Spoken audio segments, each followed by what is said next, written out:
welcome to ServiceNow Mastery Series.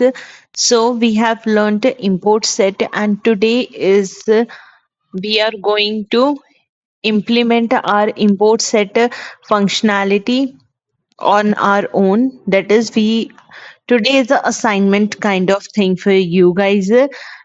So basically, we will create a custom table and will perform the import data functionality on the custom table. So, so it's a kind of practice session. Today is a practice session to create the custom table, and we can perform the import set also on that custom table. So, to create a custom table, the name is the course enrollment. So to create a custom table, first of all, what we have to do, we have to come to our personal developer instance, and we have to, on the filter navigator, we have to click on tables, right? To create the custom tables. If you want your table course enrollment to be into another scoped application, so you can also create the scope application, right? But I am creating this course enrollment table in the global application only. Okay, then we come under the system definition. We have to click on the tables. So all of the table list comes in front of you. You have to create the another table. So what you have to do, you have to click on new. When you click on new, so the label field appears in front of you and the name. So in the label, course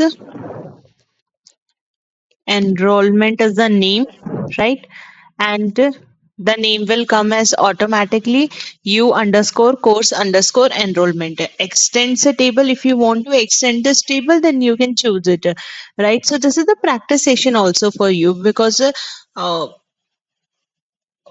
until you won't practice in service now, you won't come to explore more and more things, right? So application is this create module. If you want to create the module, then add a module to menu, create new, right? So new menu name, will leave it as it is. Then in the column section, you want, if you want to create the columns, so before creating the column, what I'll do, I'll just click on save, and so the field name would be, oh, oh, the field label, like the columns, we have to add the fields, right? So the field name would be student name, course name, enrollment date, and the status, right? So the four things I want to make into the course enrollment table. So I'll just come scroll it down. Column updated created by, it's already there. What we want to do is we want to create the we want to create the fields. So on the related links, this is a form builder, design form, layout, show form, show list. So I'll click on show form in the table, and then in the show form, using the form layout or the form builder or form design functionality, I can make the field. So our form opens, but there is no field, so we have to configure using the form layout. I am making the field student name. First is the student name, right? So I will put the name as student name. I hope you understood. I hope you remember all of the things, right? Student name. We already have done this earlier. Student name, and the type would be reference. And we are taking reference from which table? Sys underscore user table, right? Okay. Or we can do is not by taking reference, we can take the string.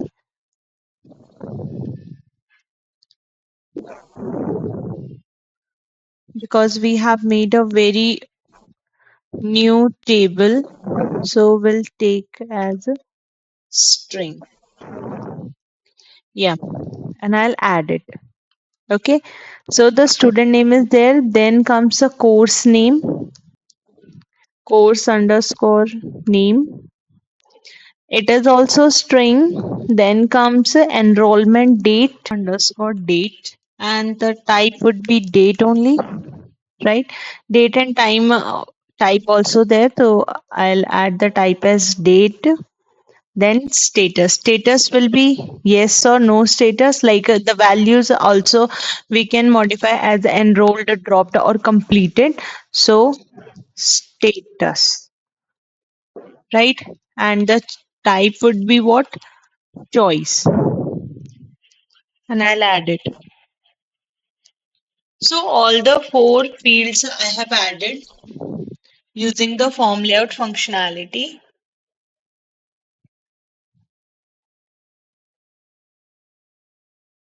Yes, and then we close it.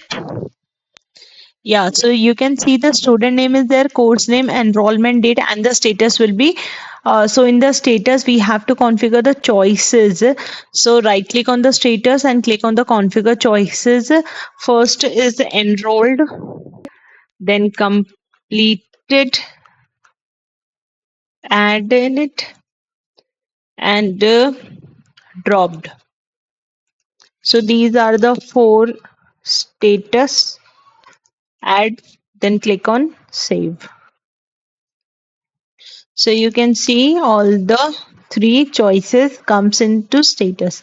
Now we are going to add the data into this table through import set, right? So let's see how we can do it. Now we have created the table and it's the time to work upon the import data set. So let's go with it. Yes, so now I have downloaded the CSV file and it's time to import. So we'll come to our import set. We'll click on the load data and into the load data, create table or the existing table. So if we choose the existing table, so if your table matches, then you can choose the existing table, but I'll click on the create table to create the new import set table or the staging table. Yeah, so I'll click on the label and I'll put the same name as course enrollment details. So as you can see, name automatically comes as u underscore course and underscore enrollment underscore details, and the file type I will choose by clicking on the choose file. This is also the CSV file. You can make a practice by using the CSV file or the Excel file. It depends on your wish. Then I will click on submit. After that, after the data is loaded, what you have to do is then you have to go to create transform map, right? So you can also click from here create transform map, or you can click on here transform map, or you can click here create transform map. When you just click on the create transform map, the name would be the similar name as course enrollment map. The source table is a course enrollment details, and the target table would be our new table which we have made, that is course enrollment, right? So order will be, I'll keep it as 300 and I'll then click on save, right? So this is our transform map is made. Now auto field map also you can do, mapping assist also you can do. So when I just click on the mapping assist, so uh, in the course enrollment details, so all the things are available. So and we have to target with this course name enrollment date. So the course is there. So then we have to do the mapping assist. So to do the mapping assist, we can also choose the automatically map fields. So first is into this course enrollment details, which the file which I have uploaded as .csv. So I can choose it from there. Course created by enrollment date. So enroll date I would map with the enrollment date, right? So in this way you can map it. Next is a state status. So I would like to enroll. I would like to map the status with the this status, right? Next is student. It would be the student name.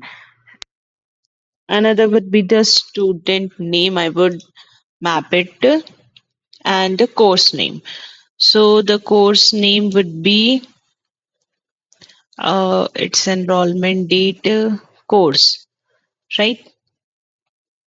So you can add the course name.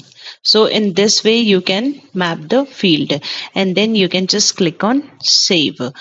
Uh, when I just click on save, so in this way the field get mapped.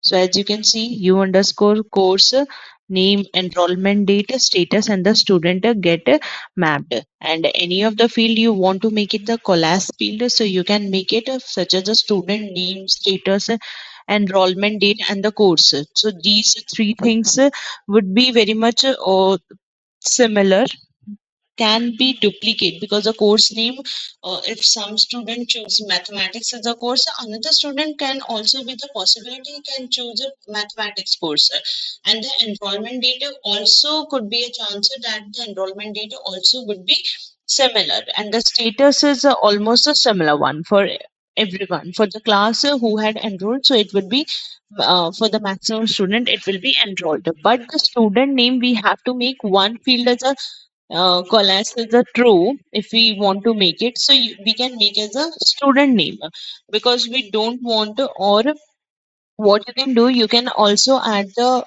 another field in the table as a student as a first name and the last name, so that the last name would be very much particular, or you can add another field, that's the phone number, which is very much particular for every student.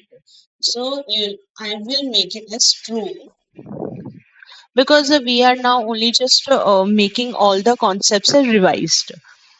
So we have do the transform map. We have created mapping assist, validate the collage field also have been done. Now it's a time to transform it. When I just click on transform, then the import set comes and the course enrollment map is imported, is mapped with the U underscore enrollment course enrollment. What I will do, I'll click on transform. So as you can see, the transformation has done. You can see to the go to the import sets and you can see complete with the errors. Okay, so so you can see the total is 3, inserted is 3, updated 0, process 0, import set rows you can see, right, unable to format these all the codes, and the import log is here. So you can check what all the error it's come, and to see, to basically verify a result, will go to the course enrollments, and as you can see enrollment date doesn't come. Okay, so that was the error, why the enrollment date doesn't come. But let me just check. Okay, the enrollment date doesn't come because there might be some error due to the. So you have to make sure that the import sets doesn't carry forward the business rules, or if there are any of the rules are applied, so it cannot be carried forward. Otherwise, all import all data can be imported, such as the course name is there, status is there, and the student name. So in this way, you can make a practice of import sets by creating new table. So we'll meet into our next video. Till then, bye bye. Take care.